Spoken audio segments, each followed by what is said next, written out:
دور تو فتنوں کا دور ہے، آزمائشوں کا دور ہے، گلی گلی میں نیا فتنہ جنم لے رہا ہے، ہر محلے میں ایک نیا فتنہ پیدا ہو رہا ہے، ہر گاؤں میں ایک نئی مصیبت کھڑی ہو رہی ہے،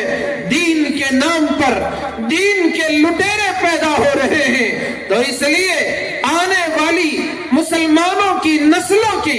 دین کی حفاظت، ان کے ایمان کی حفاظت اگر کسی کو کرنا ہے تو ان مدرسے میں پڑھنے والے انہی بچوں کو کرنا ہے۔ ہماری دنیا خدا کی قسم اللہ نے ہمارے پیچھے لگا دیا ہے، اللہ کی عزت کی قسم کھا کے کہتا ہوں اگر ہم دنیا کے پیچھے نہ بھی گئے، دنیا ہمارے پیچھے آتی ہے، پیسہ ہمارے پیچھے آتا ہے، ہمارے مقدر کی روٹی۔ ان علماء سے پوچھیں، آپ اپنے کپڑوں پر بھی غور کریں، ان حفاظ کے کپڑوں پر بھی نظر ڈالیں۔